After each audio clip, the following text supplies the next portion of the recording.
Friends, ఇక్కడ మేము ఇద్దరం మేకలు కాయడానికి వచ్చాము. ఏమయ్యా దిలీప్ రెడ్డి, ఎట్లా మేకలు కాస్తున్నావు? ఎట్లా ఉంది పరిస్థితి? ఇద్దరు నీకు పనిగాళ్ళు వెళ్ళిపోయారు కదా, ఏం చేస్తారు ఇప్పుడు ప్రస్తుతానికి? చాలా కాయడం ఏదన్నా కొంచెం కష్టం అనిపిస్తుందా, ఈజీ అనిపిస్తుందా మీకు? ఇది చాలా ఈజీ అండి. ఏముంది, మేకలు డోల్తే అడవిలో పోతాయి. కరెక్టే అండి. ఒకసారి అటు పక్క పోయి తెచ్చేసి సార్, నీకు పక్క కాదు ఆ పక్క ఎవరిదాకా పోయినా తెలుసానా? ఓడిపోయినాయి మరి. అది లేకపోతే ఏంటంటే మనకు సిగ్నల్ ఇస్తున్నాయి మనకి, నేను మిస్ అయినావని. అందువల్ల ఇంకా ఎట్లా సార్, ఎన్ని మేకలు ఉన్నాయి దిలీప్ రెడ్డి? అంటే 100 మేకలు ఉన్నాయండి. 100 మేకలు ఉన్నాయా? Very good. 100 మేకల్లో ఎన్ని మేకలు మేకపోతులు ఎన్ని ఉన్నాయి? వీటికి 30 పోతులు ఉన్నాయి. 60 చిల్లర 60 చిల్లర మేకలు ఉన్నాయి. వీటికి ఫీడింగ్ ఏమైనా ఇస్తావా? వాటికి స్పెషల్ ఏమన్నా ఇటుకి ఏమన్నా? ఏమి ఇవ్వండి, బయట అడిగిన మేత, మామూలు మేత ఉంది, తింటా ఉంటుంది. పొద్దున్న ఎన్ని గంటలకు తోలుతారండి మీరు దీన్నిటిని అడవికి? పొద్దున్న 11 గంటలకు తోలితే సాయంత్రం 6 వచ్చేస్తాం. Okay okay okay okay. ఇప్పుడు సాయంత్రం 6-6:30 కల్లా బయటకు వచ్చేస్తాయి వీటికి.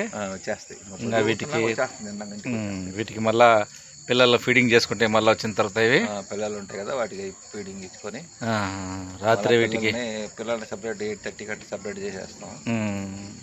వీటికి మళ్ళీ ఏమన్నా స్పెషల్ దానా ఏమైనా వేస్తావు? వాటికి ఏమైనా ఇంట్లో దానా ఏమి లేదండి, ఇంజక్షన్లు ఏమన్నా ట్రీట్మెంట్స్ ఉంటాయి.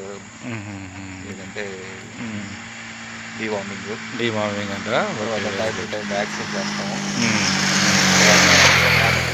తర్వాత కాల్షియం పిల్లలకు వచ్చేసి కాల్షియం వేస్తాము. ఇట్లా ఇస్తూ ఉంటాం. ఇంకా మా పొట్టేళ్ళు ఏమన్నా పెట్టారా కొత్తగా? ఏమన్నా కొత్తగా తెచ్చామండి, ఒక 10 పొట్టేళ్ళు. వాటిని ఏం మేపల్లి, తోటలోనే వదిలేస్తాం.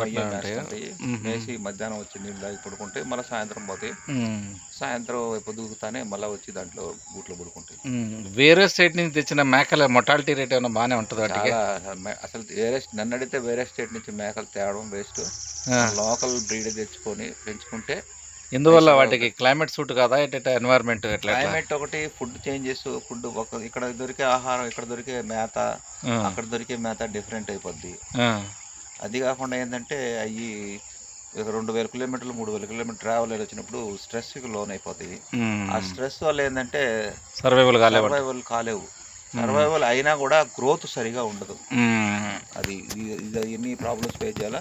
అస్సలు కొనమాకండి బయట సైడ్, అవుట్ సైడ్ మేకల్ని.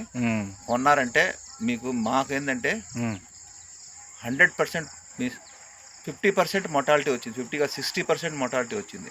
అంటే మీకు దొరికిన డీలర్ కూడా వాడు మోసం చేసి మోసం అంటే మనకి మోసం అయినా కానీ మంచి కూడా ఒకసారి కొన్ని ఏజ్డ్ అనుకుంటే ఏజ్డ్ కాకుండా లేతవి కూడా చనిపోయి. ఓన్లీ ఏజ్డే కాదు, మామూలుగా లేత పిల్లలు ఉంటాయి కదా, అవి కూడా చనిపోయాయి.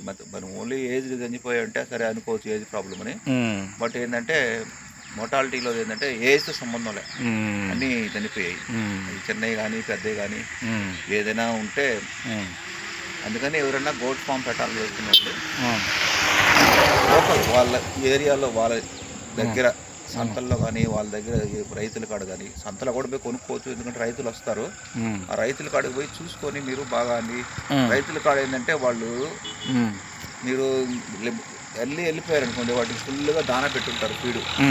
అవి ఏంటంటే మీకు కోట్ల ఇంతలో ఉపయోగపడి పెద్ద హెవీ కనుకుంటాయి. అట్లా కాకుండా వాళ్ళు 10 గంటలకి 11 గంటల గంట బయట మార్కెట్ ఆ టైంలో